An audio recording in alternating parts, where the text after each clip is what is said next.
Hi friends, आज शुरू करते हैं आवर हाउस बॉय का पार्ट 60। पिछले पार्ट में सुना था मिसेस सुसन जहान को फाइनली ढूंढ लेते हैं और वो जहान को रिक्वेस्ट करते हैं घर पर आने के लिए। अब आगे की स्टोरी। जहान बेड पर बैठकर गहरी सोच में खो गया था। मिसेस सुसन ने जो कहा घर पर लौटने के लिए, वो क्या जाए या फिर नहीं। सडनली इस तरह क्या हो गया, वो तो अपने कानों पर भरोसा नहीं कर पा रहा था कि वो औरत इतनी जल्दी चेंज हो सकता है। ऐसा क्या हो गया जब मिसेस सुसन इतनी जल्दी चेंज हो गए। वो नील डाउन होकर माफ़ी मांग रहे थे। सीरियसली वो क्या भूल गए हैं कि मैं उनका हाउस बॉय हूँ। वो इतनी सडनली चेंज कैसे हो सकते हैं। ये कोई मिराकल तो नहीं, अनबिलीवेबल बातें हैं, या फिर उस औरत का ये कोई ट्रिक है। वो मुझे मारना चाहता है। नहीं, ये बहुत ज़्यादा रिस्की है। अब मेरी एक बेटी है, मुझे उसका ख्याल रखना है। मैं बहुत ज़्यादा तकलीफ से मैंने उसे बड़ा किया है। मैं इस तरह अकेला नहीं छोड़ सकता। विदाउट फैमिली वो रह सकता है, मगर अपनी माँ के बगैर वो कैसे रह पाएगा। मुझे ज़िंदा रहना पड़ेगा अपनी बेटी के लिए, उसका ख्याल रखना है।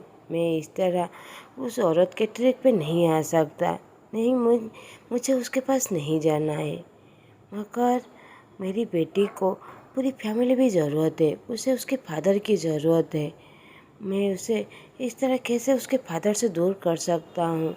मगर ईपू के पास जाना बहुत ज़्यादा रिस्की है। वो डिसाइड कर लेता है कि वो मिसेस सुसन पर बिल्कुल भी भरोसा नहीं करेगा। वो किसी को भी ब्लेम नहीं करेगा या फिर उस औरत के हाथों पर वो अपनी बलि नहीं चढ़ाएगा, उसके ट्रिक पर नहीं आएगा। वो मुझे बहुत ज़्यादा स्लेव जैसे बिहेव किया है। मैं बहुत ज़्यादा डिफ़िकल्टी से वहाँ से छूट कर आया हूँ। मैं फिर से उसके पास नहीं जा सकता। ये ना हो कि मैं सोकर उठाऊँ और सब कुछ मुझे लगा वो अच्छा होगा, मगर सब मेरे एक ही सेकंड में जैसे वो सब कहीं गायब ना हो जाए। मैं इस तरह कुछ भी नहीं कर सकता। मगर मेरा वो बहुत ज़्यादा सफ़र में बीत रहा है। जब से पता चला है कि वो ऑलमोस्ट मरने वाला है, ये बात मैं इग्नोर कैसे कर सकता हूँ।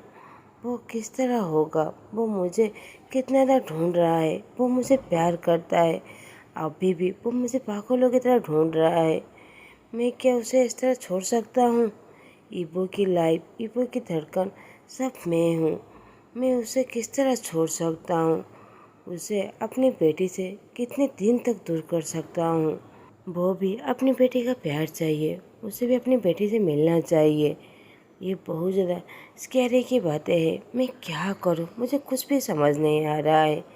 जहान तो 2 दिनों तक इस तरह गहरी सोच में खोया हुआ था। यहाँ तक वो अभी अपने शॉप में बैठा हुआ था। वो इस तरह खो गया था कि सोफी कितने देर से उसके सामने खड़ा हुआ था, उसे पता भी नहीं चला।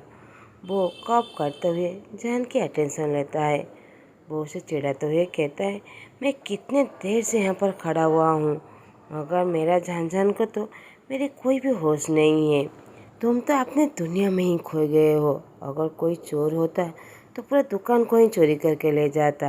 ये कहकर वो हंसने लगता है और कहता है, क्या तुम अपनी मदर इन लॉ बातों पर सोच रहे हो। जहान सहाय करते हुए कहता है, सीजे, मैं वही सोच रहा हूँ कि मैं जाऊँ या फिर नहीं। मैं जाना चाहता हूँ, मगर मैं अभी भी उस औरत पर भरोसा नहीं कर पा रहा हूँ। वो इतनी सडनली कैसे चेंज हो सकता है। मुझे डर लग रहा है कहीं वो कोई उसका ट्रिक ना हो। मुझे पता है उसने मेरी लाइफ को पूरी तरह हेल बना दिया था। वो अभी भी वही करने वाला है। सोफी उसके बात को काटते हुए कहता है, ऐसा वो कभी भी नहीं हो सकता। वो सब कुछ साल पहले की बातें हैं। अभी ऐसा नहीं होने वाला। तुम एक बार अपने चारों तरफ देखो और अपनी बेटी के बारे में सोचो। तुम ऐसी प्लेस पर अपनी बेटी को बड़ा करना चाहते हो। तुम उसे फ्यूचर में क्या बनाना चाहते हो, एक चोर, एक गैंगस्टर या एक प्रोस्टिट्यूट। तुम अपनी बेटी को ऐसा बनाना चाहते हो। जैन बात को काटते हुए कहता है, आप समझ नहीं रहे हैं सीजे। मुझे पता है ये प्लेस बहुत ज़्यादा बुरा है, मगर मुझ पर भरोसा कीजिए, उस घर से तो बहुत अच्छा है, वो घर बिल्कुल भी अच्छा नहीं है। सूफी जान को समझाते हुए कहता है, वो सब पास्ट में था। अगर कोई हमें माफ़ी मांगे तो हमें उसे माफ़ कर देना चाहिए। हम सब ह्यूमन है, गलतियाँ हमसे ही होती है। तुम बस अपनी बेटी के बारे में सोचो और वही सोच कर ही तुम डिसीजन लेना। और मैं डेरियन को भी समझा रहा हूँ, वो भी अपनी फादर को माफ़ कर दे। हम लोग फिर से अपनी लाइफ शुरू करेंगे। क्या तुम अपनी बहू को मिस नहीं कर रहे हो? जान रोते हुए कहता है, हाँ मैं उसे बहुत ज़्यादा प्यार करता हूँ, मैं उसे बहुत ज़्यादा मिस करता हूँ। सोफी जान के आंसुओं को वाइप करते हुए कहती है, तो ठीक है, हम सभी घर वापस जाएंगे। अब शाम को वो दोनों अपना दुकान को छोड़ कर देते हैं और वो लोग डिसाइड करते हैं कि डेरियन से बात करने के लिए। जब वो सभी बैठे हुए थे, डेरियन आकर कहता है, जान तुमने क्या डिसाइड किया? जान बड़े ज़ोर से खुशी से कहता है, हाँ मैं जाने के लिए रेडी हूँ। अब डेरियन के पास कोई रास्ता नहीं था, वो फाइनली उसे मानना ही पड़ता है, क्योंकि वो जान को इस तरह अकेला नहीं छोड़ सकता। अब जान को रात भर तक नींद नहीं आता है, वो बस इबो के बारे में ही सोच रहा था और पागलों की तरह हंसे ही जा रहा था। श्री कहती है, मामा आप ठीक हो ना? आप इस तरह हंस क्यों रहे हो? वो कुछ दिनों से देखा है उसकी माँ हमेशा रात को चुपके से रोता रहता था, मगर आज ऐसा क्या हो गया कि उसके मामा इस तरह हंस रही है? जैन मुस्कुराते हुए कहता है, बेबी मामा आज बहुत ज़्यादा खुश है, क्योंकि कल हम लोग तुम्हारे डाडी से मिलने वाले हैं। श्री तो खुशी से उछलने लगता है, क्या रियली? हम लोग डाडी से मिलने वाले हैं? मैं बहुत ज़्यादा खुश हूँ। फाइनली मैं डैडी से मिलने वाला हूँ। मेरे डैडी बहुत ज़्यादा स्ट्रॉन्ग, टॉल और हैंडसम है ना, एक सुपरमैन की तरह। जान गिगल करते हुए इबो के बारे में बातें करने लगते हैं कि उसके डैड ये है, उसके डैड वो है। वो पूरी रात माँ बेटी दोनों बातें करने लगते हैं। अब अगले दिन वो लोग सब पैकिंग करते हुए वहाँ से जाने के लिए रेडी हो जाते हैं। वो सभी बहुत ज़्यादा नर्वस थे, खास करके डेरियन और जान। अब जैसे ही वो लोग वांग मेंशन में पहुंचते हैं, वो सभी दरवाजे के पास खड़े हुए थे, कोई अंदर नहीं जा रहा था। फाइनली सोफी उन दोनों को हेल्प करता है, अंदर से आवाज़ आ रहा था, ईबो जो घर छोड़ कर जाने के लिए कह रहा था। जान जैसे ये बात सुनता है, वह घर के अंदर जाकर कहता है, तुम कहाँ जा रहे हो, जबकि मैं घर वापस आ गया हूँ। ईपो तो उसे देखकर पूरी तरह शॉक हो जाता है। उसे लगता है वो कोई इमेजिन कर रहा है, कोई सपना देख रहा है। वो अपने आप को पिंच करते हुए सपने से उठने की कोशिश करता है, मगर जैसे ही उसे रियलाइज होता है वो कोई ड्रीम नहीं देख रहा है, वो जान के पास जाकर उसे गले लगाते हुए बहुत ज़्यादा रोने लगता है। मैं बिलीव नहीं कर पा रहा हूँ, तुम मेरे सामने हो, आई लव यू, मैं तुम्हें बहुत ज़्यादा मिस कर रहा था। जान भी ईपो को गले लगाते हुए रोते हुए कहता है, मैं भी तुम्हें बहुत ज़्यादा मिस कर रहा हूँ, मैं भी तुम्हें बहुत ज़्यादा प्यार करता हूँ। ईपो थोड़ा सा दूर होकर उसकी स्टोमस की तरफ देखने लगता है। जान हंसते हुए कहता है, तुम क्या अभी भी एक्सपेक्ट कर रहे हो कि मैं अभी भी प्रेग्नेंट होऊंगा? हमारी बेबी हो चुका है। और वो साइड की तरफ दिखाते हुए कहता है, देखो वो हमारी बेबी है, वांग श्री। श्री ये तुम्हारी डैडी है। श्री तो गिगल करते हुए अपने डैडी की तरफ गोद में आ जाता है। ईबो भी उसे फोrehead पर किस करते हुए कहता है, मेरा बेटा, डैडी तुम्हें बहुत ज़्यादा मिस कर रहा था। श्री बड़बड़ करते हुए कहता है, मैं भी आपसे बहुत ज़्यादा मिस कर रहा था। मैं तो हमेशा मामा से आपके बारे में पूछता था, मामा ने जो भी आपके बारे में कहा था, आप एग्जैक्टली उसी तरह है, बहुत ज़्यादा हैंडसम, स्ट्रॉन्ग, सुपरमैन की तरह।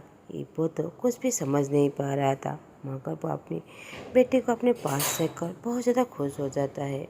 सभी की नज़र बस उन दोनों पर था, इससे सुसन की आंखों में खुशी के आंसू आ जाते हैं।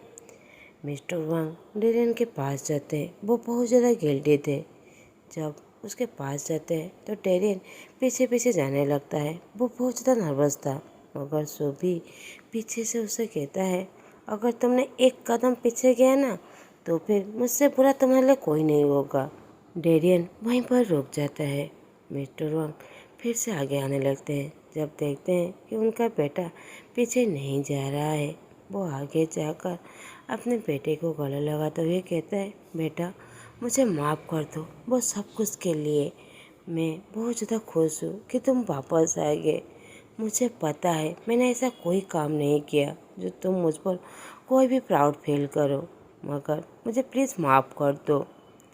डेरियन मुस्कुराते हुए कहता है, फादर मैं तुम्हें मारना चाहता हूँ, तुम मरना डिजर्व करते हो, मगर मैं तुम्हें नहीं मार पाया। ये कहकर वो बड़ी ज़ोर से रोने लगता है। मुझे पता है मैं आपसे बहुत ज़्यादा प्यार करता हूँ, आई लव यू डैडी, इसीलिए मैं तुम्हें नहीं मार पाया, मैं तुम्हें बहुत ज़्यादा मिस कर रहा था। मिस्टर वांग भी उसे गले लगाते हुए कहते हैं, मैं भी तुम्हें बहुत ज़्यादा मिस करता हूँ, प्लीज़ मुझे माफ़ कर दो। डेरियन कहता है, मैंने ऑलरेडी आपको माफ़ कर चुका हूँ, I love you daddy. Mister वांग अपने बेटे को टाइटली गले लगा लेते हैं। ईबो बस ये सब कुछ देख रहा था। मिस्टर वांग कहते हैं, ईबो ये तुम्हारा बड़ा भाई है, मैंने तुम्हें एक बार कहा था ना। डेरियन तुम तो उसे अच्छी तरीके से जानते हो। ईबो अपनी बेटी को जान के गोद में देकर अपने भाई को गले लगाते हुए कहता है, मैंने सुना था आप मेरी लाइफ को एक बार बचाए थे, थैंक यू का, थैंक यू मुझे बचाने के लिए। वो दोनों एक दूसरे को गले लगा लेते हैं। डेरियन कहता है, एक्चुअली मैंने तुम्हारी खूबसूरत वाइफ को मैंने बचाया था, वो हमारे साथ ही रह रहा था। ईबो तो ये बात सुनकर बहुत ज़्यादा खुश हो जाता है। रियली थैंक यू का उसे बचाने के लिए, और थैंक यू वापस आने के लिए। मिसेस सुसन अपने दोनों बेटे को देखकर बहुत ज़्यादा खुश हो जाते हैं। वो बहुत ज़्यादा गिल्टी थे, मगर फाइनली वो लोग वापस आ गए थे। अब वो उन दोनों माफ़ करे या नहीं, मगर वो सब कुछ करने के लिए रेडी थे। मिस्टर वांग जान के पास जाकर माफ़ी मांगने लगते हैं। अगर मैं तुम्हें सॉरी कहूँ कि तुम मुझ पर भरोसा करोगे, मैं बहुत ज़्यादा रिग्रेट फील कर रहा हूँ। मैंने बस अपना रेपुटेशन और फेम के बारे में सोचा, मैंने तुम्हें अपना नहीं बनाया। आई एम सॉरी जान, मुझे माफ़ कर दो, मगर मैं प्रॉमिस करता हूँ आगे से ऐसा कुछ भी नहीं करूँगा। जान रोते हुए कहता है, फादर ऐसा नहीं है, मैंने आपको ऑलरेडी माफ़ कर चुका हूँ, मैं तो आपसे नाराज़ भी नहीं हूँ। आपने हमेशा मुझे बेटा जैसा प्यार किया है। मैं आपका बेटा नहीं हूँ, फिर भी आपने मुझे बहुत ज़्यादा प्यार दिया। ये आपका ग्रैंड डॉटर है श्री, श्री ये तुम्हारा ग्रैंड फादर है और वो तुम्हारा ग्रैंड मदर है। मिसेस सुसन के फेस में तो बड़ी सी स्माइल आ जाती है। श्री कहती है, मैं बहुत ज़्यादा खुश हूँ, आप तो बहुत नाइस आंटी है जो कुछ दिन पहले मिले थे ना। आप तो मेरे ग्रैंड मदर है, मेरा एक बड़ा सा फैमिली है। थैंक यू मम्मा, हम सब घर वापस आ गए। सभी श्री की बातें सुनकर बड़ी जोर से हंसने लगते हैं। डेरियन कहता है, फादर मदर ये मेरी वाइफ है, मैं आपको पहले से वार्निंग दे देता हूँ, इसके साथ बिल्कुल भी मैच मत कीजिएगा, नहीं तो ये किसी को नहीं छोड़ने वाला। ये कहकर वो बड़ी जोर से हंसने लगता है। सोफी पीछे से हिट करते हुए उसे ग्लेयर देने लगता है। मिसेस सुसन फिर से सभी से अपोलॉजी करने लगते हैं। मिस्टर वांग कहते हैं, अब तो सेलिब्रेशन का वक्त है, हम पूरी फैमिली फिर से मिल गए हैं। ईबो अपनी जानजान और अपने बेबी को लेकर अपने रूम में चला जाता है। डेरियन सोफी को उसके रूम में भेजकर वो मिस्टर वांग से बातें करने लगते हैं। डेरियन कहता है, फादर मुझे आपके एक फेवर की ज़रूरत है। मिस्टर वांग मुस्कुराते हुए कहते हैं, कुछ भी बेटा, तुम जो चाहो मुझे मांग सकते हो। डेरियन हंसते हुए कहता है, फादर उसकी कोई ज़रूरत नहीं है, आपको याद है मैंने आपको एक फाइल दिया था। मिस्टर वांग याद करने लगते हैं उस दिन की बातें जब डेरियन आखिर बार उन लोगों के पास चोरी करने के लिए आया था, जब उसने ईबो की जान बचाया था। उसी दिन डेरियन ने उन्हें एक फाइल दिया था। मिस्टर वांग नोट करते हुए कहते हैं, हाँ बेटा मुझे याद है, मगर उस फाइल में जान का नाम मेंशन था।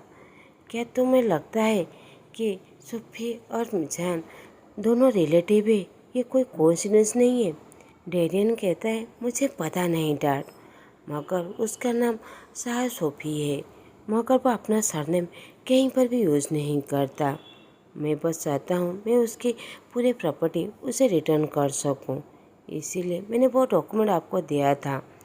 मैं चाहता हूँ कि उसके अंकल से वो सब कुछ वापस पा सकूँ। मिस्टर वांग कहते हैं, उसके अंकल का नाम क्या है? डेरियन कहता है, आप उसे अच्छी तरीके से जानते हैं डैडी। वो पास्टर आपका बिजनेस का राइवल है, जिसने इबो को मारने के लिए लोगों भेजा था। मैंने पता लगाया है, वो 3 भाई है। बड़ा भाई का नाम मिस्टर साओ लेंग, जो सोफी के फादर है, और दूसरे का नाम मिस्टर साओ फेंग, जिन्हें मैं ढूंढ रहा हूँ। अब मिस्टर वांग साओ फेंग का नाम सुनकर उस स्टोरी में बहुत ज़्यादा इंटरेस्ट देने लगते हैं। डेरियन कहता है, साओ फेंग जो मिसिंग है। मिस्टर वांग कहते हैं, वो मिसिंग नहीं है, उसकी डेथ हो चुका है। जो मेरा ड्राइवर था, जो शाहजहान के फादर है। डेरियन तो ये बात सुनकर पूरी तरह शॉक हो जाता है। क्या आपका मतलब मेरी वाइफ और इबो को वाइफ दोनों कजिन है? मिस्टर वांग कहते हैं, मुझे नहीं पता, मगर हमें ये सब कुछ ढूंढना पड़ेगा। मिस्टर जाओलंग ने जो भी गलती की है उसे तो बहुत सज़ा ज़रूर मिलेगा। जो तुम्हारी वाइफ बिलोंग करता है उसे ज़रूर मैं वापस दूंगा। मैं ज़रूर कोशिश करूंगा। अब तुम जाकर थोड़ा सा रेस्ट ले लो, और मैं बहुत ज़्यादा खुश हूँ तुम वापस आ गए। डेरियन वो मुस्कुराते हुए वो भी अपने रूम में चला जाता है।